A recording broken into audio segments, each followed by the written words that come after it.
बिहारी। जय राधा माधव कुंज बिहारी। गोपीजन वल्लभ गिरिवरधारी। यशोदानंदन व्रज जनरंजन। यशोदानंदन व्रज जनरंजन। यमुना तीरवनचारी। यमुना तीरवनचारी। जय राधा माधव कुंज बिहारी। गोपीजन वल्लभ गिरिवरधारी। जय राधा माधव कुंज बिहारी। गोपीजन वल्लभ गिरिवरधारी। यशोदानंदन व्रज जनरंजन। यशोदानंदन व्रज जनरंजन। यमुनतीरवनचारी। यमुनतीरवनचारी।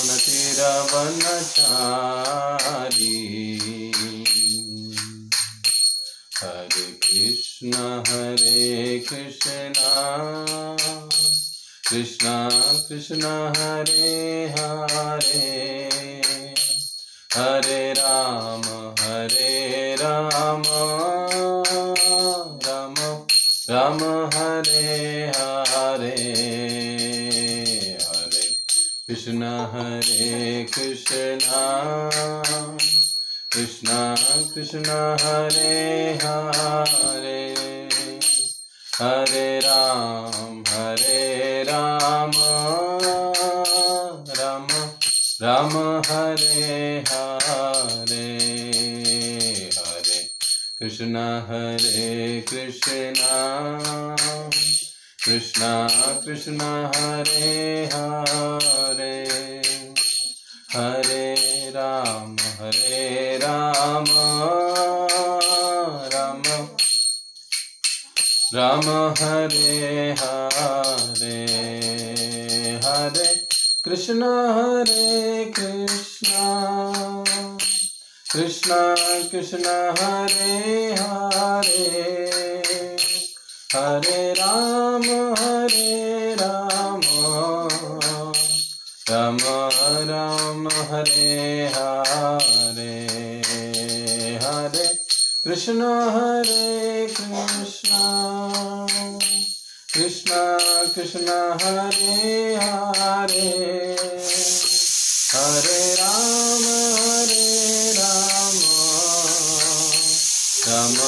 राम राम हरे हरे। हरे कृष्ण कृष्ण कृष्ण हरे हरे। हरे राम राम राम हरे हरे। हरे कृष्ण कृष्ण कृष्ण हरे हरे। हरे राम राम राम हरे हरे। हरे कृष्ण कृष्ण कृष्ण हरे हरे। हरे राम राम राम हरे हरे।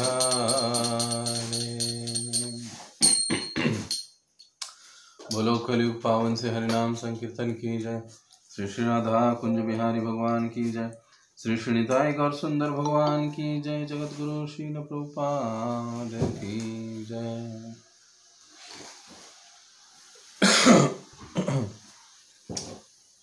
ओम अज्ञानतिमिरन्धस्य ज्ञानाञ्जनशलाकया चक्षुरुन्मिलितं येन तस्मै श्रीगुरवे नमः।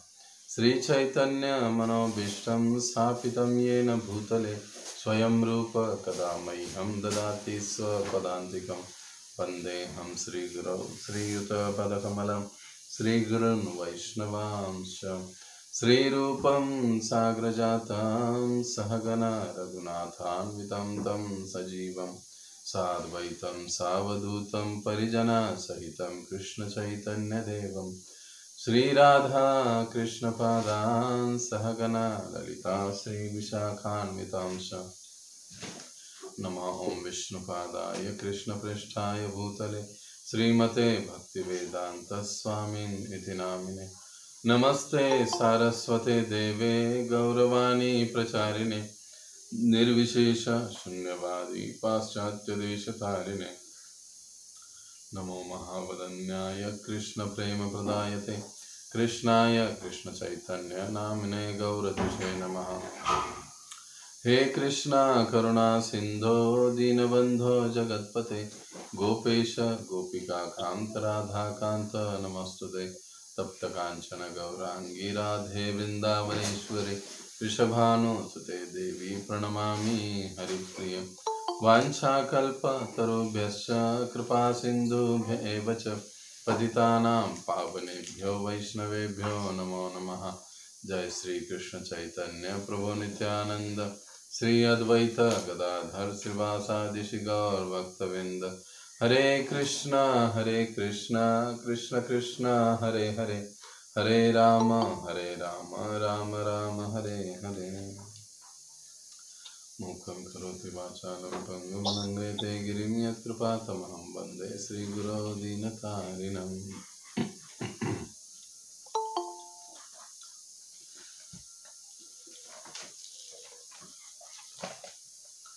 हरे कृष्णा। तो सबसे पहले तो मैं थोड़ा क्षमा प्रार्थी हूँ कि 4 दिन तक ये सेशन नहीं हो पाया, मैं ले नहीं पाया, क्योंकि रविवार को यहाँ पर हमारे यहाँ गिरिराज सेंटर पर नित्यानंद त्रयोदशी का कार्यक्रम था, जिसके वजह से प्रोग्राम नहीं, मैं ये क्लास नहीं ले पाया। दूसरे दिन भक्ति सिद्धांत सरस्वती ठाकुर जी का आविर्भाव दिवस था, तो शाम को मुझे ही प्रवचन का सेवा दिया गया था, तो उसके लिए नहीं कर पाया। अब ट्यूसडे के दिन कुछ ऑफिशियल ट्रेनिंग हमारा होने के कारण ट्यूसडे और वेडनेसडे, मंगलवार और बुधवार के दिन तो मैं कर ही नहीं पाया।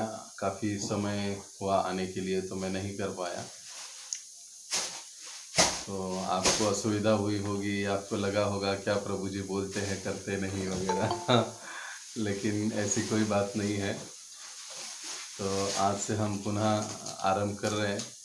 हो सकता है कल का एक दिन हमारा छुट्टी होगा, कुछ ऑफिशियल मेरा रीज़न है, क्योंकि उसको मैं टाल नहीं सकता हूँ, कुछ मीटिंग्स है, तो कल का दिन हमारा ऑफ जा सकता है। उसके बाद फिर सैटरडे संडे कंटिन्यू होगा। मैं प्रयास कर रहा हूँ सैटरडे संडे अगर हम लोग 2 घंटे के लिए क्लास चलाएं तो हम सारा कवर कर लेंगे। तो उस हिसाब से तो क्षमा प्रार्थी हूँ मैं उसके लिए। तो अब तक हम लोग इस गुरु पादाश्रय सत्र में हम लोग 6ठे सत्र तक पहुँचे हैं, और 6ठे सत्र तक हमने लगभग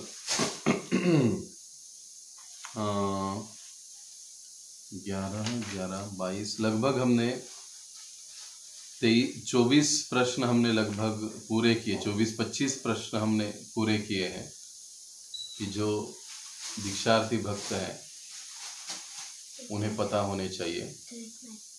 तर सर्वप्रथम मी क्षमा प्रार्थी आहे, 4 दिवस मी क्लास नाही घेऊ शकलो। रविवारी नित्यानंद त्रयोदशी होती, त्यामुळे संध्याकाळी आमच्या इकडे कार्यक्रम होता। सोमवारी भक्ती सिद्धांत सरस्वती ठाकुरांचा आविर्भाव दिवस होता, तर ते मंदिरात प्रवचनाची सेवा माझ्याकडे होती गिरिराज सेंटरमध्ये, त्यामुळे मला देता आलं नाही। मंगळवार बुधवार माझा ऑफिशियल काही ट्रेनिंग होतं, त्याच्यामुळे मला अटेंड करता आलं नाही। आणि आज तुमच्या समोर आहे, सगळ्यांसमोर मी, तर क्षमा करा।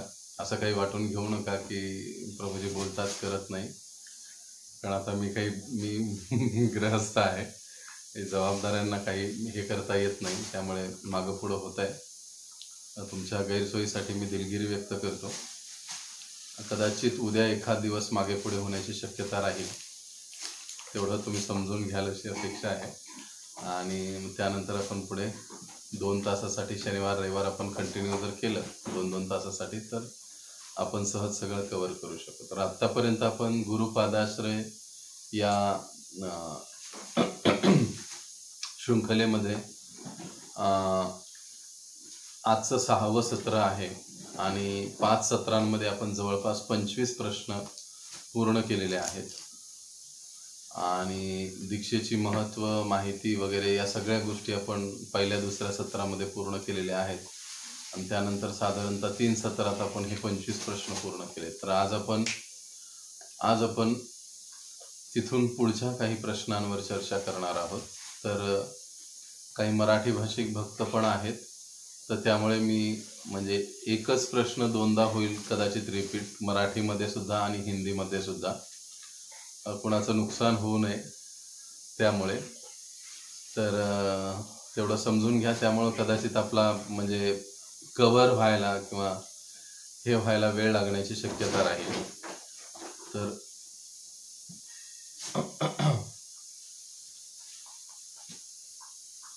आज पुढचा जो 26वा प्रश्न आहे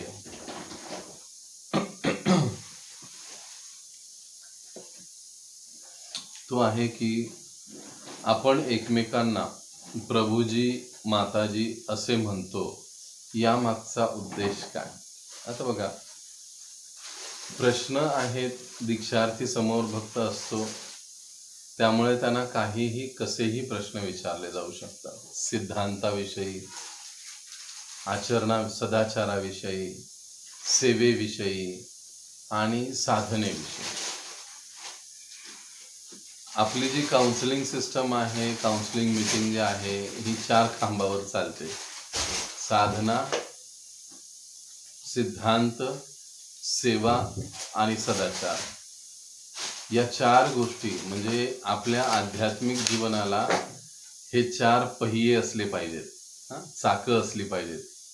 जर ही 4 चाकं आपल्या आध्यात्मिक जीवनाला नसतील तर आपली गाडी इकडे तिकडे भरकटेल. गाडी सरळ मार्गाने कधी चालणारच नाही. अगर हमारी काउंसलिंग सिस्टम जो है, सारा काउंसलिंग सिस्टम 4 स्तंभों पर खड़ा है या चलता है. एक साधना, दूसरा सिद्धांत, तीसरा सदाचार और चौथा सेवा. यानी हमारे आध्यात्मिक जीवन को 4 पहिए होने चाहिए. अगर ये 4 पहिए हमारे आध्यात्मिक जीवन को नहीं है, हम लोग साधना नहीं समझते हैं, ठीक से नहीं करते हैं, सिद्धांतों को या तत्वज्ञान को ठीक से नहीं समझते हैं, हम आचरण सदाचार ठीक से नहीं करते हैं, या फिर हम सेवा बिल्कुल नहीं करते हैं या करते नहीं या ठीक से नहीं करते, अपराध युक्त करते हैं, तो फिर हमारे आध्यात्मिक जीवन में गड़बड़ी पैदा होगी. तो इसलिए ये ज़रूरी है कि साधना, सिद्धांत, सदाचार और सेवा हमारे काउंसलिंग मीटिंग में ये 4 चीज़ें अंतर्भूत होनी चाहिए. या 4ही गोष्टी आपल्या काउंसलिंग मीटिंगमध्ये आणि आपल्या प्रशिक्षणामध्ये असायला हव्या. तो अब यहाँ पर इथे जो प्रश्न विचारला गेला आहे की आपण एकमेकांना प्रभूजी आणि माताजी असं का म्हणतो. एक माताजी असतील, त्या प्रभूजींना म्हणजे जेंट्स त्यांना प्रभूजी म्हणून संबोधित करतात आणि प्रभूजी माताजींना म्हणजे लेडीज जे कोणी आहेत, मग ते लहान असो किंवा मोठे असो आपल्यापेक्षा, त्यांना माताजी म्हटलं जातं. तर आपण असं का म्हणतो, त्याचं महत्त्वाचं कारण म्हणजे आपल्या प्रत्येकाच्या शरीरात परमात्मा निवास करतो आणि त्या परमात्म्याला उद्देशून आपण एकमेकांना प्रभूजी म्हणतो. आणि गृहस्थांच्या दृष्टिकोनातून आपल्या पत्नीच्या व्यतिरिक्त इतर स्त्रिया किंवा इतर स्त्रिया आपल्या माते समानच आहेत, हा आपला दृष्टिकोन असतो, विचार असतो. फक्त विचार किंवा फक्त दृष्टिकोन नाही, तर आचरण सुद्धा आपलं तसंच असलं पाहिजे. म्हणून साठी जसं आचार्य चाणक्य कहते आता हिंदी मध्ये कि क्यों हम एक दूसरे को प्रभुजी माताजी का संबोधन करते हैं, इसका एक महत्वपूर्ण कारण है कि हमारे में हर शरीर में परमात्मा का निवास होता है, और उनको संबोधन करते हुए हम लोग सामने वाले प्रभु जी को या जेंट्स को हम प्रभु जी कहते हैं। हम कहते हैं ना प्रभु, मेरे प्रभु, यानी भगवान को हम इस प्रकार से संबोधन करते हैं। तो ये भगवान को उद्देश्य कर बोला जाता है। इसीलिए जब हम भगवान को उद्देश्य कर या भगवान के लिए जब हम संबोधन दे रहे हैं, तो हमारा संबोधन आदर युक्त होना चाहिए। पहली चीज, हमारा संबोधन सम्मान युक्त होना चाहिए। दूसरी चीज, हमारा संबोधन कभी भी मराठीत आपण त्याला एकेरी म्हणतो एकमेकांच्या प्रती। ए तुझं काय चाललंय रे, अरे तो श्रीधर माधव असा करतोय, दॅट्स कॉल, म्हणजे एकेरी आपलं एकमेकांना संबोधन नसलं पाहिजे। तो इस प्रकार से हमारा संबोधन नहीं होना चाहिए। अगर हम लोग इस प्रकार से संबोधन करते हैं तो इसका मतलब है कि हम उनके मतलब हर उस व्यक्ति की जिसके साथ हम लोग भक्त के साथ हम लोग इस प्रकार से संभाषण कर रहे, एक इसमें सुर में तू क्या कर रहा है, तू कहाँ जा रहा है, आदि आदि। तो इसका मतलब है कि हम उनके हृदयस्थ जो परमात्मा है उनका अनादर कर रहे हैं। तो ये हमको नहीं करना चाहिए। पहली चीज हम सदाचार की दृष्टि से हम सीख रहे हैं। आपका उत्तर, जब आपको ये प्रश्न पूछा जाता है तो आपका उत्तर ये होना चाहिए कि क्योंकि हम में से हर एक के हृदय में परमात्मा निवास करता है, और प्रभु जी जब हम संबोधन करते हैं तो ये संबोधन उस परमात्मा के लिए होता है। इसलिए प्रभु जी एक दूसरे को प्रभु जी ऐसा कहकर संबोधित करते हैं। अब माता जी एक दूसरे को माता जी कहकर संबोधित करते हैं, है ना। प्रभु जियों को अन्य माताओं से बात करते समय अपनी पत्नी छोड़कर माता जी ही कहना चाहिए। अगर मंदिर में भी कभी बात करने की बात आती है तो ये वैष्णव एटिकेट होता है कि अपने पत्नी को नाम से न पुकारते हुए बच्चों के नाम के द्वारा पुकारा जाता है। ये वैष्णव सदाचार है। जब हम वैष्णव समूह में गृहस्थ भक्त एक दूसरे के साथ होते हैं, तब हम अगर कोई प्रभु जी अपने पत्नी को बुलाना चाहते हैं तो क्या कहेंगे? नाम लेकर बुलाएंगे? नहीं, ये गलत है, ये वैष्णव सदाचार नहीं है। बल्कि अगर उनका कोई संतान है तो संतान के नाम से, मतलब फॉर एग्जाम्पल कि अब जैसे मेरे बेटे का नाम लक्ष्मण है तो मैं ये कहूंगा कि अरे लक्ष्मण की मम्मी या लक्ष्मण की माँ इधर आओ, इस प्रकार से संबोधन होना चाहिए। तो ये संबोधन वैष्णव शिष्टाचार युक्त माना जाता है, तो ये जरूरी है। अब आचार्य चाणक्य, इस प्रश्न की दृष्टि से अभी हम समझते हैं कि आचार्य चाणक्य कहते हैं लोष्टवत परद्रव्येषु मातृवत परदारेषु, अर्थात कि हमें दूसरों की संपत्ति को विष्ठा के समान समझना चाहिए, और अपनी स्वपत्नी छोड़कर, अपनी पत्नी को छोड़कर अन्य मातृवत परदारेषु, अन्य जो स्त्री है उसे माता के समान ही देखना चाहिए। यही दृष्टिकोण है कि हर प्रभु जी कंपलसरी रूप से माताओं को माता जी कहकर ही पुकारते हैं। गलती से भी नाम लेकर किसी को किसी का नहीं पुकारना चाहिए, और आदर युक्त हमारा संबोधन होना चाहिए। आपने कभी देखा होगा कि हिज ग्रेस राधेश्याम प्रभु अगर 5-6 साल का भी बच्चा होगा तो भी उसके साथ वो अजीजी से बात करते हैं। आपल्या समोर, हमारे सामने ये बहुत बड़ा आदर्श उदाहरण है। आज भी प्रभु जी, मैं तो कई साल से उनको देख रहा था, लेकिन आज भी प्रभु जी उसी तरीके से आज सुद्धा म्हणजे माताजी प्रभुजी यांनी एकमेकांना याप्रमाणे संबोधन केलं पाहिजे। संबोधनामध्ये एकेरी भाषा कधी असता कामा नये, तू काय करतोस, तू काय करतेस, वगैरह वगैरह, ये उचित नहीं है। इससे एक दूसरे के प्रति का जो सम्मान है, जो आदर भाव है, वो खत्म हो जाता है। हालांकि कई बार ये कहा जाता है कि एकेरी बोलण्याने प्रेम वाढतं, प्रेम असल्यासारखं वाटतं, वगैरे वगैरे आपण म्हणतो, परंतु तुम्ही पहा, ध्यानपूर्वक जर आपण त्याकडे लक्ष दिलं तर त्यात प्रेम एकमेकांप्रती नाही राहत, आदर सन्मान त्यामध्ये नाही राहत। म्हणूनसाठी आपण प्रयत्न केला पाहिजे की एकमेकांना आदरयुक्तच बोललं पाहिजे, सन्मानानेच बोललं पाहिजे, मग लहान असो किंवा मोठा असो. आणि आपल्यासमोर तर एवढ्या सुंदर भक्तांचा आदर्श आहे. आपले श्रीमान राधेश्याम प्रभू 5-6 वर्षाचा मुलगा असेल तरी ते त्यांना प्रभूजी आप क्या कर रहे हो, आप कहाँ कहाँ गए थे वगैरे असं बोलतात ते, म्हणजे इतक्या सन्मानाने बोलतात. आणि अशांकडून आपण जर शिकत असू तर आपण नक्कीच त्याचा उपयोग केला पाहिजे आपल्या व्यक्तिगत जीवनात. तर हे खूप महत्वाचं आहे. प्रभूजी माताजी बोलणं, संबोधन एकमेकांप्रती आदराने आणि सन्मानाने असलं पाहिजे. ओके. ज्यावेळेस असा प्रश्न तुम्हाला विचारला जातो सिद्धांताच्या दृष्टिकोनातून, तुम्हाला मी हे का सांगत आहे, सिद्धांत काय आपण वाचून सांगतो, हा प्रत्येकाच्या हृदयात परमात्मा असतो म्हणूनसाठी आपण त्या परमात्म्याला उद्देशून काय म्हणतो, प्रभूजी. आणि माताजींना काय, इतर स्त्रियांना आपण माताजींसमान, आपल्या आई समान पाहिलं पाहिजे म्हणून आपण त्यांना माताजी, झालं, संपलं. म्हणजे घोकंपट्टी होते, ते संपून जातं. बट जर आपल्याला ह्या गोष्टी आचरणात आणायच्या असतील तर त्याच्या पाठीमागचे सिद्धांत पण समजून घेतले पाहिजेत, त्याच्या पाठीमागचा भावार्थ पण समजून घेतला पाहिजे की हे असं का आहे आणि हे असं देण्यामागे आचार्यांचं काय कारण आहे.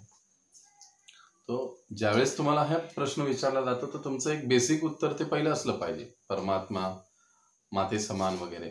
पण याच्यामध्ये अजून डीपली जर तुम्हाला विचारलं गेलं तर मग तुम्ही ह्या बाकीच्या गोष्टींचं स्पष्टीकरण सहजपणे देऊ शकता. आता पुढचा 26वा प्रश्न की जो आपण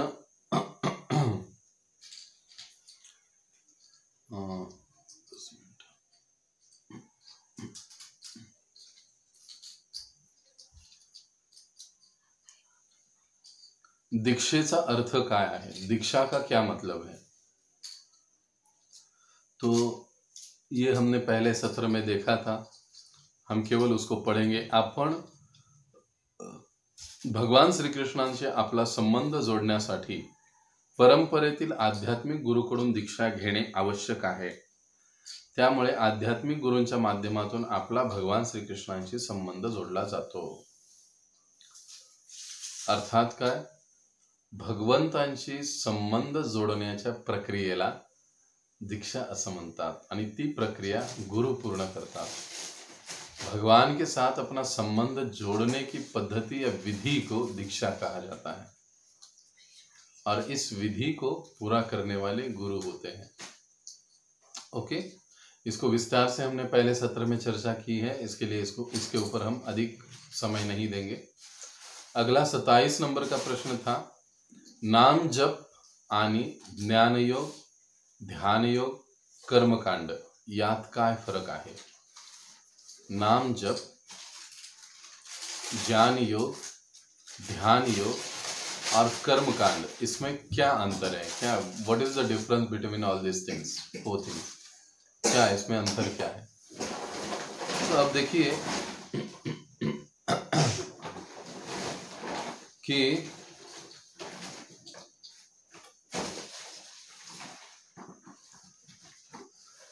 आवाज येतो त्याचा.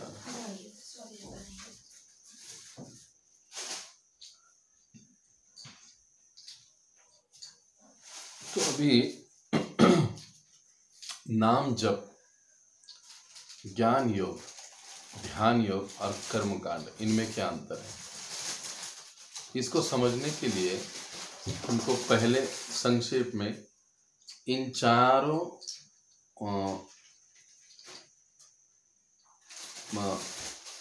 संकल्पनाओं का डेफिनेशन या व्याख्या देखना पड़ेगा. अभी नाम जप, नाम जप अर्थात हम सभी जानते हैं भगवान के नामों का जाप करना. नाम जप म्हणजे भगवंतांच्या नावाचा जप करणं. आता ज्यावेळेस आपण म्हणतो भगवंतांच्या नावाचा जप करणं, जब हम कहते भगवान के नाम का जप करना, इसका मतलब हरे कृष्ण, हम भक्तों के दृष्टि से मंत्र एकमात्र यही है, हरे कृष्ण कृष्ण कृष्ण हरे हरे, हरे राम राम राम हरे, ये एक ही मंत्र, इसका जाप करना, नाम जप. अब नाम जप करने से, याचा जप करणं, नामाचा जप केल्याने काय होतं, क्या होता है नाम जप करने से, भगवान के साथ हमारा जो संबंध है वह पुनः स्थापित हो जाता है, हमारा हृदय शुद्ध होता है, भगवान के प्रति हमारा प्रेम आसक्ति बढ़ती है और भगवान का नाम और भगवान एक ही है इसकी अनुभूति हमें होने लगती है। अभिन्नो नाम नामिनो, भगवान का नाम और भगवान एक ही है, दो अलग अलग चीजें नहीं है, इसकी अनुभूति हमें होने लगती है। और इस नाम जप के कारण हम हमेशा के लिए जन्म मृत्यु के चक्र से छूटकर भगवत धाम की प्राप्ति कर लेते हैं। नाम जपामुळे आपल्या हृदयाचं शुद्धीकरण होत आहे आणि भगवंतांचा आणि आपला जो संबंध आहे तो पुनर्स्थापित व्हायला मदत मिळते। तिसरी गोष्ट, भगवंतांचा नाम जप केल्याने आपण जन्म मृत्यूच्या चक्रातून मुक्त होऊन सुटून भगवत धामाला प्राप्त करतो। हे नाम जप केल्यानं एवढ्या सगळ्या गोष्टी घडतात। आता ज्ञानयोग, तर ज्ञानयोगात आणि ज्ञानयोगामध्ये काय होतं, ज्ञानयोगाचे जे साधक आहेत, आता आपण नाम जप करणारे लोक म्हणजे कोण, भक्त। ज्ञान योगाची साधना करणारी लोक म्हणजे ज्ञानयोगी। तर ते काय करतात, अब ज्ञान योगी क्या करते हैं, वो स्वयं को खोजने की कोशिश करते हैं, स्वयं को जानने की कोशिश करते हैं, अलग अलग शास्त्रों को पढ़ते हैं और उसके ऊपर टीकाएं लिखते हैं, फिर अपने मतांतर व्यक्त करते हैं आदि आदि। प्रायः ज्ञान योगी जो है वो भगवान को निराकार मानने वाले होते हैं। प्रायः 99.99% जो ज्ञान योगी होते हैं वो भगवान को निराकार मानने वाले होते हैं कि भगवान को कोई आकार नहीं है। लेकिन अब भगवत गीता के अनुसार ज्ञानी कौन है। अब ये जो ज्ञान योग का साधन करने वाले लोग जो भगवान को निराकार मानते हैं, ये लोग तो देखा जाए वैसे तो जन्म मृत्यु के चक्र से छूटता नहीं है, उनके हृदय की पूरी शुद्धता होती नहीं है, भगवान के साथ ठीक से संबंध प्रस्थापित होता नहीं, इसीलिए वो कुछ समय के बाद पुनः इस भौतिक जगत में लौट आते हैं। देखिए, नाम जप करने वाले भक्ति योगी और ज्ञान योगी, इनमें ये अंतर है। ज्ञान योगी ग्रंथों के आधार पर अपने आप को और भगवान को ढूंढने की कोशिश करते हैं, बहुत अभ्यास करते, पढ़ाई करते, अपने मतांतर लिखते हैं। ज्ञान योगी हे आपल्या ज्ञानाच्या बळावर शास्त्रांमधून अध्ययन करून वाचून स्वतःला समजून घेण्याचा प्रयत्न करतात, स्वतःला शोधण्याचा प्रयत्न करतात, भगवंतांना समजून घेण्याचा प्रयत्न करतात आणि स्वतःच्या मतानुसार या सगळ्या गोष्टी चाललेल्या असतात त्यांच्या। आणि अनेकदा जवळजवळ 99.99% जे ज्ञानयोगी असतात ते भगवंतांना निराकार मानणारे असतात की भगवंतांना आकार नाही। मग ज्ञान मार्गाचे जे साधक आहेत किंवा उपासक आहेत त्यांचं हृदय, आता भागवतामध्ये याच्या बऱ्याच विस्तारित गोष्टी, त्यांचं हृदय पूर्णपणे शुद्ध होत नाही, एक। दुसरी गोष्ट,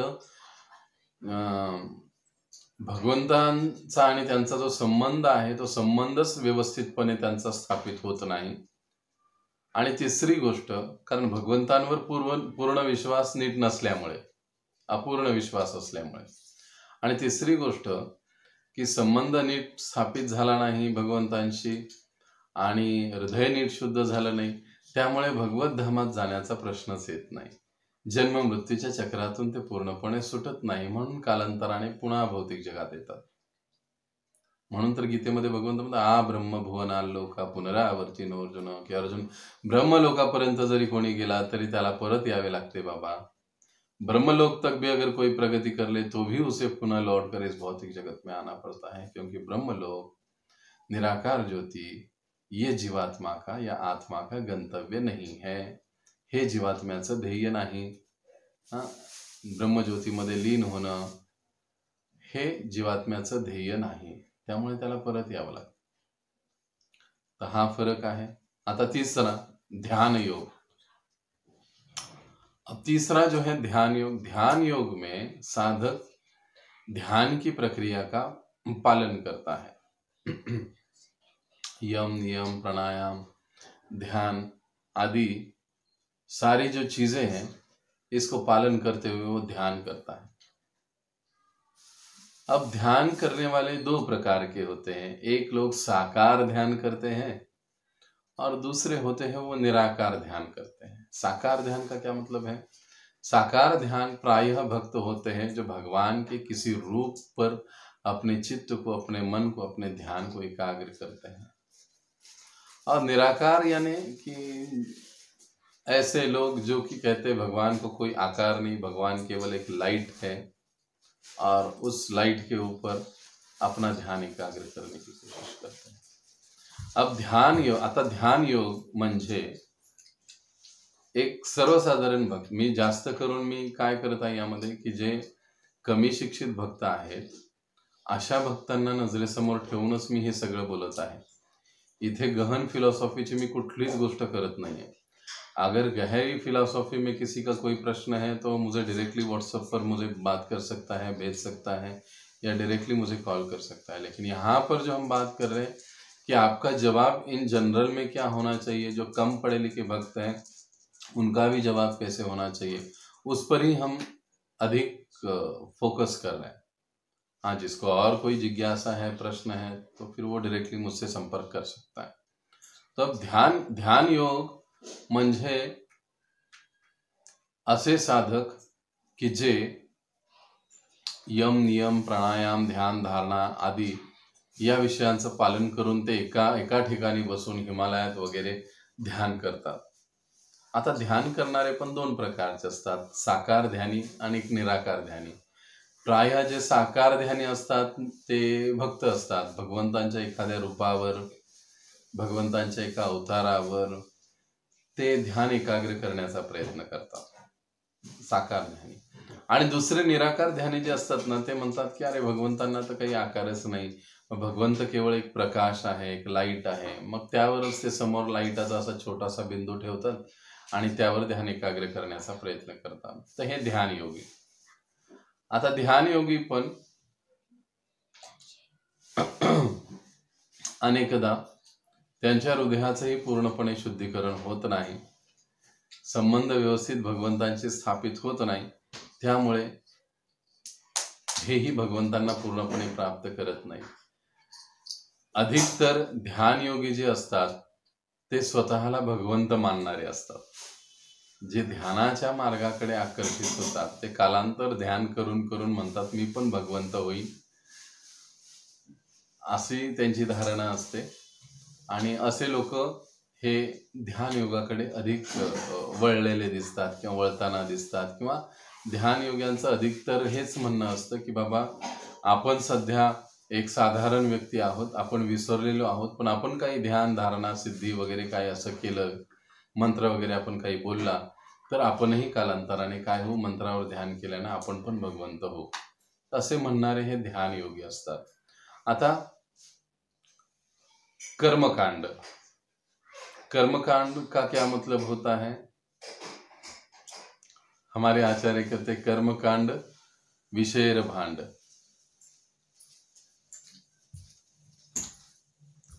कर्मकांड का मतलब इंद्रिय भोग के लिए कुछ धार्मिक कृत्य करना. जैसे ना हम कहते हैं कि अरे गणपति बप्पा अब मेरे एग्जाम सर पर आ रहे हैं, मुझे पहले नंबर से पास करवा दो, मैं आपको 5 नारियल चढ़वा दूंगा. कभी कभी हम लोग मंदिर में जाकर कहते हैं कि अरे देवी माँ मेरा बॉस आज आने वाला है, उसके सामने मेरा प्रेजेंटेशन अच्छा हो जाए, मुझे प्रमोशन मिल जाए, मैं तुमको 1.25 लाख का सोना चढ़ा दूंगा. यानी देवताओं को कुछ देते हैं इसलिए ताकि हमको वापस कुछ मिले. इस आदान प्रदान को कर्मकांड कहा जाता है. कर्मकांड म्हणजे इंद्रिय तृप्तीची अपेक्षा ठेवून केलेलं धार्मिक कार्य, तथाकथित धार्मिक कार्य. उदाहरणार्थ, परीक्षेच्या काळात गणपतीच्या मंदिरात जातो आपण, विद्यार्थी लोक काय म्हणतात, बाबा माझा पेपर चांगला जाऊ दे, मला पहिल्या नंबराने पास होऊ दे, मी 11 नारळाचं तोरण तुला वाहीन. कामधाम करणारी लोक काय म्हणतात, आज माझा बॉस येणार आहे, माझं त्याच्यासमोर जे सादरीकरण आहे ते चांगलं होऊ देत, ते जर चांगलं झालं, मला प्रमोशन मिळालं तर मी 1.25 लाखाचं सोनं तुला चढवेन. म्हणजे जे काही आपण देतोय त्याच्या बदल्यात आपण काहीतरी घेण्याची अपेक्षा ठेवतोय, त्याला म्हटलं जातं कर्मकांड. कर्मकांडामध्ये धर्माचा किंवा अध्यात्माचा काही प्रश्नच येत नहीं. कर्मकांड में आध्यात्मिकता का कोई सवाल ही पैदा नहीं होता. यहाँ पर सिर्फ गिव एंड टेक की बात होती है. बस मैं तुमको ये दे रहा हूं, तुम मुझको ये दे दो. बनियेगिरी. प्रभुपाद जी काय म्हणायचे, बनियेगिरी. म्हणजे दुकानदाराला पैसे द्यायचे आणि त्याच्याकडून आपण वस्तू घ्यायच्या. तसंच एखाद्या देवी देवतांच्या मंदिरात जायचं, त्यांना थोडीशी लाच द्यायची आणि त्यांच्याकडून आपल्यासाठी काहीतरी मागून घ्यायचं, त्याला म्हटलं जातं कर्मकांड. तर या कर्मकांडामध्ये सुद्धा हृदयाच्या शुद्धीकरणाची काहीही शक्यता नसते. भगवंतांचा तर विषयच सोडा, काही येतच नाही त्याच्यामध्ये. भगवत धाम त्यामुळे प्राप्त होण्याचाही काही प्रश्न येत नाही. त्यामुळे यांना इथे जन्म मृत्यूच्या चक्रातून हे सुटत नाही. बघा, थोडक्यात सगळ्यांमधला मी फरक सांगितलेला इथे समजावून तुम्हाला. तर ज्ञानयोग, ध्यानयोग आणि कर्मकांड हे आपल्याला व्यवस्थित समझना गरजेचं है. तो ये ध्यान योग, ज्ञान योग, कर्म योग हमको ठीक से समझना जरूरी है. जब आपको ऐसे पूछा जाता है कि इनमें से सबसे श्रेष्ठ क्या है, तो हमको पता होता है, हम क्या कहते हैं, भक्ति योग, कृष्ण भावना सबसे श्रेष्ठ है. ऐसा क्यों, का सगळ्यात श्रेष्ठ आहे, क्यों सबसे श्रेष्ठ है, त्याचं उत्तर आपण काय दिलं पाहिजे. मग उसका जवाब हमें क्या देना चाहिए. फिर भगवंतांनी स्वतः भगवद्गीतेत सांगितले, भगवान ने खुद भगवद गीता में बताया, योगी नाम अपि सर्वेशाम मद्गतैरंतरात्मनः. योगियों में सबसे श्रेष्ठ व्यक्ति वही है जो सतत रूप से अपने हृदय में मेरा चिंतन करता है.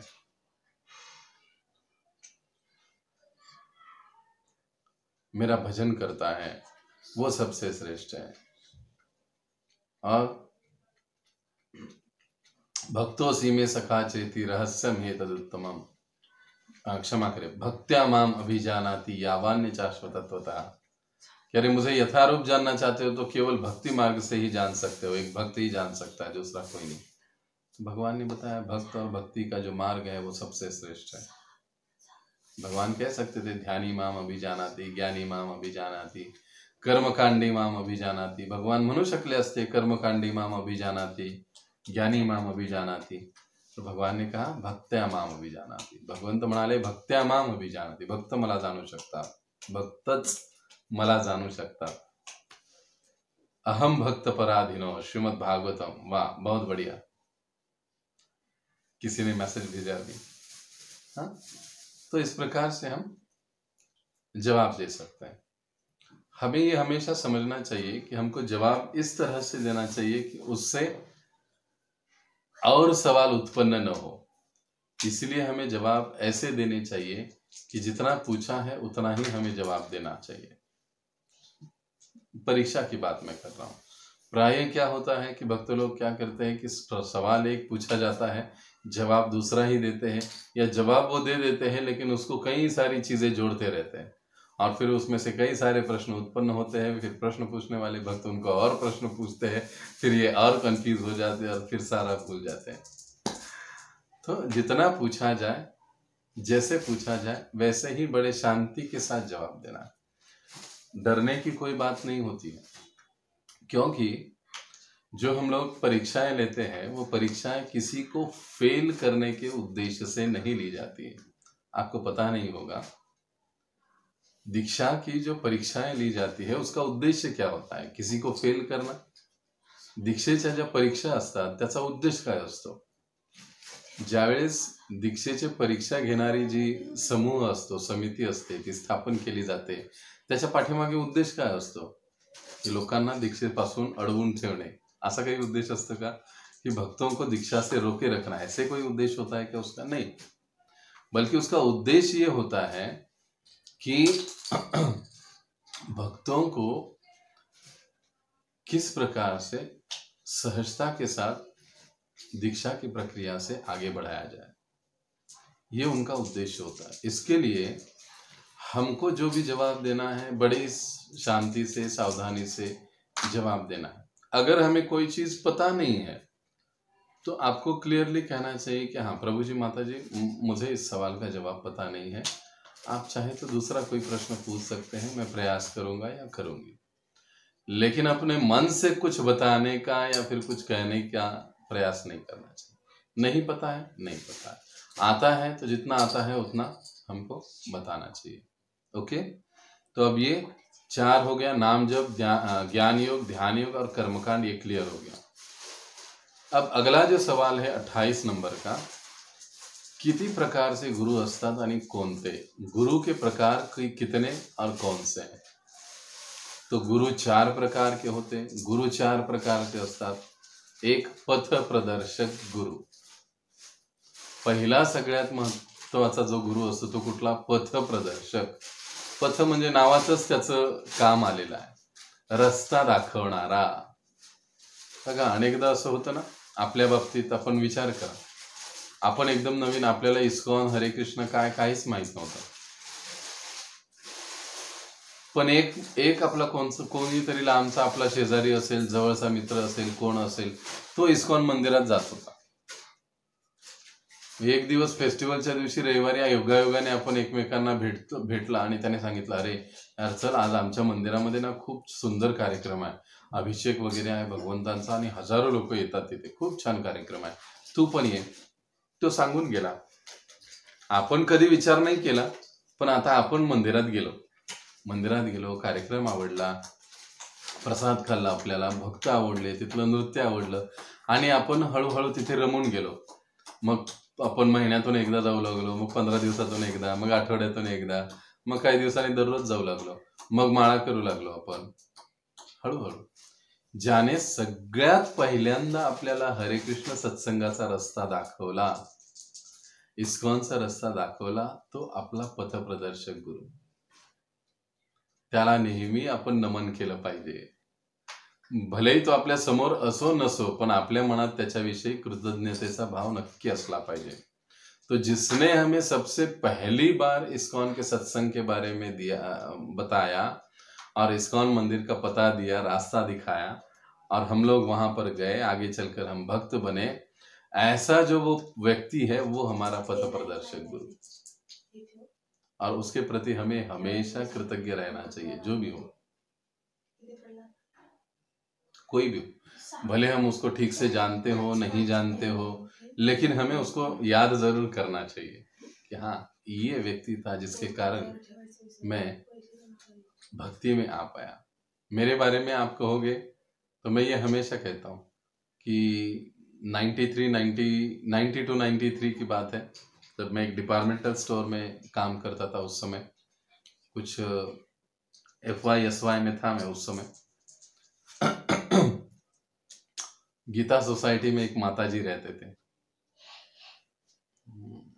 नाम तो मुझे अभी तक नहीं पता, मैंने देखा, जानने की कोशिश की, लेकिन माताजी होने के कारण मैं अधिक कुछ बोल नहीं पाया। उनके यहाँ पर हमारे ग्रोसरी का बहुत बड़ा डिपार्टमेंटल स्टोर था, तो उनका ऑर्डर था। तो उस समय में हमारा डिलीवरी बॉय न आने के कारण हम गाड़ी में गए थे, उनका सारा ऑर्डर लेकर सामान, और हमने उनको यहाँ पर डिलीवर किया। और मुझे आज भी याद है, वो दिसंबर का महीना था उस समय, और वो दिसंबर के महीने में बुक डिस्ट्रीब्यूशन चल रहा था। अब हमको तो कुछ पता नहीं था उस समय, मुझे कुछ भी पता नहीं था।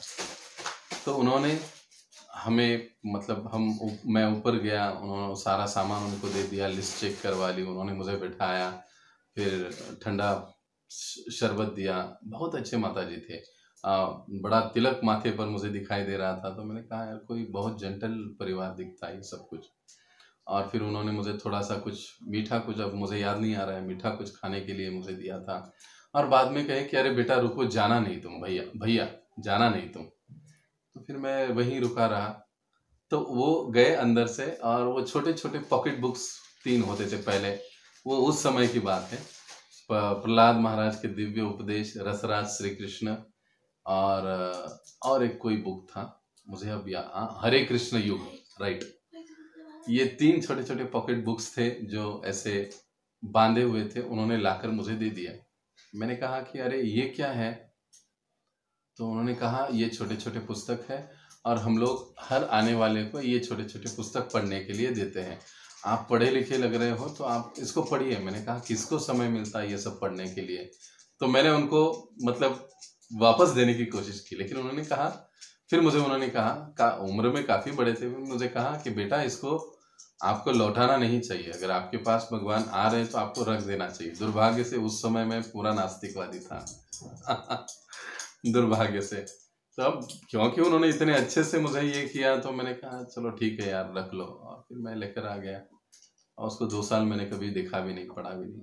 लेकिन बाद में जब मैंने उस बुक को पढ़ा, कुछ लाइफ में ऐसी बातें हो गई, फिर मैंने जब एक दिन ऐसे ही उन बुक को पढ़ा, तो पढ़ने के बाद फिर कुंज बिहारी जी को ढूंढा कैंप में, और फिर वहां पर तो मेरे सबसे पहले पथ प्रदर्शक जो थे वो माता जी थे, जो मुझे आज भी जब ऐसी कोई प्रोग्राम्स होते हैं, घटना होते हैं, तो याद हमको आने चाहिए कि अरे इसके कारण मैं यहाँ पर आ गया, नहीं तो मुझे कभी नहीं मिलता। ये भाव जब तक हम लोग अपने हृदय में, एक वैष्णव कृतज्ञ होता है, ये रहना चाहिए। ये कृतज्ञता का भावना जब तक हमारे हृदय में है, तब तक हम लोग किसी वैष्णव के प्रति कभी कोई अपराध नहीं कर सकते। जिस दिन ये कृतज्ञता का भाव चला जाता है, उस दिन ही से ही हमारे अपराध आरंभ हो जाते हैं। इसलिए ये बहुत महत्वपूर्ण बात है कि पथ प्रदर्शक गुरु को स्मरण में रखना। तो ऐसे पथ प्रदर्शक गुरु जिसने पहली बार हमें इस्कॉन का रास्ता दिखाया, फिर शिक्षा गुरु इस्कॉन में आने के बाद हमको दीक्षा तक जो पहुंचाते हैं, हमें प्रशिक्षण देते हैं, हमको सदाचार सिखाते हैं, हमको जप सिखाते हैं। इस्कॉन मध्ये आल्यानंतर आपल्याला जे दीक्षेपर्यंत घेऊन जातात, आपल्याला शिकवतात, प्रशिक्षित करतात, जप कसा करायचा, सदाचार शिकवतात, ते आपले शिक्षा गुरु, जिनसे हम ज्ञान लेते हैं। अब तीसरे हैं दीक्षा गुरु। तीसरे दीक्षा गुरु म्हणजे जे आपल्याला विधिवत दीक्षा देतात, जो हमें विधिवत दीक्षा प्रदान करते हैं, वो हमारे दीक्षा गुरु। और चौथे चैत्य गुरु, यानी हृदयस्थ भगवान परमात्मा। ऐसे गुरु के 4 प्रकार होते हैं और उनके पथ प्रदर्शक गुरु, शिक्षा गुरु, दीक्षा गुरु और चैत्य गुरु, ऐसे 4 प्रकार होते हैं उनके। तो ये हमको बताने के लिए आना चाहिए कि 4 प्रकार के गुरु होते हैं। एक तो पथ प्रदर्शक, दूसरे शिक्षा, फिर दीक्षा और फिर चैत्य गुरु, ये 4 गुरु। अब दीक्षा की या गुरु की क्या आवश्यकता है? अगला प्रश्न 29-30 आई थिंक 30। दीक्षा की क्या आवश्यकता है, गुरु की क्या आवश्यकता है? तो फर्स्ट एपिसोड में हमने, क्षमा करें, फर्स्ट सत्र में हमने इस पर चर्चा की है, तो इसको हम अधिक से नहीं लेंगे। अब अगला प्रश्न है कि सेवा और जप, इसमें सबसे महत्वपूर्ण क्या है? सेवा आणि जप यामध्ये सगळ्यात महत्वपूर्ण काय? का बरा असा प्रश्न विचारला जातो? क्यों ये प्रश्न पूछा जाता है? इससे ये पता चलता है कि उस भक्त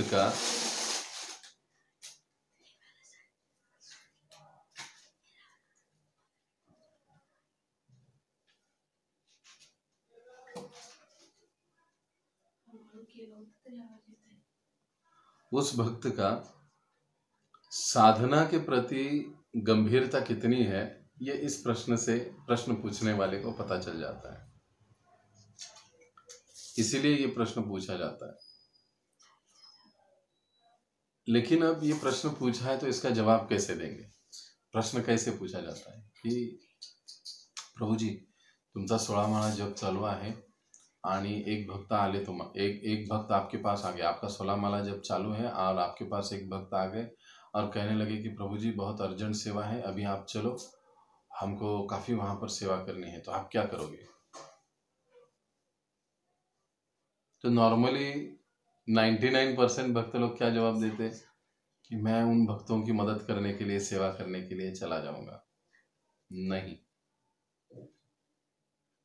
सेवा और जप, इसमें से सबसे महत्वपूर्ण चीज है सेवा, क्षमा करें, जप।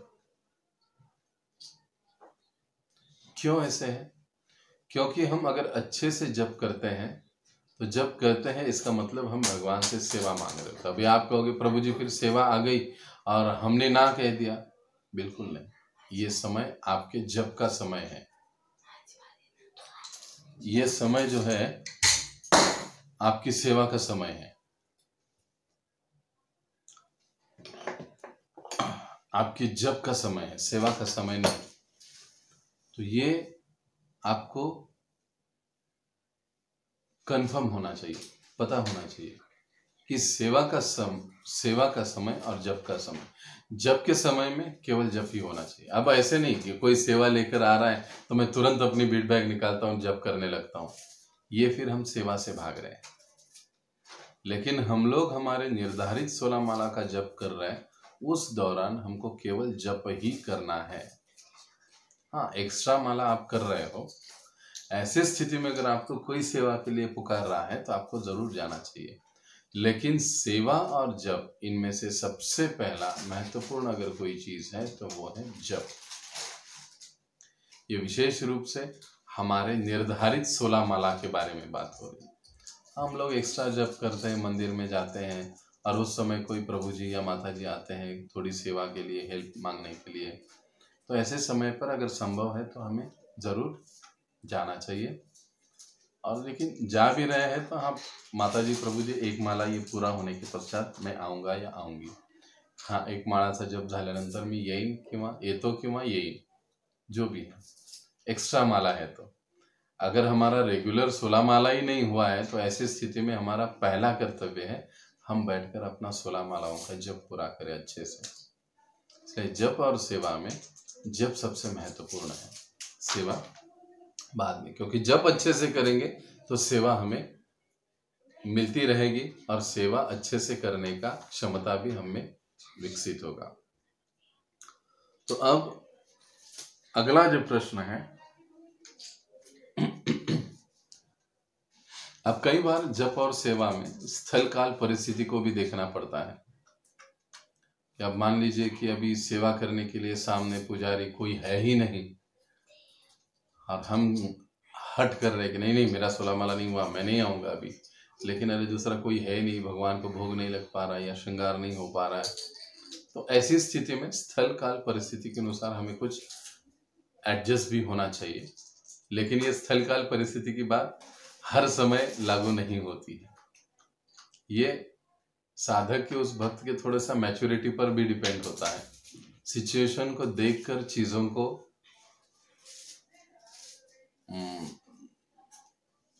मैनेज करना कहिए या उनके साथ आदान प्रदान करना कहिए, ये हमें आना चाहिए। तो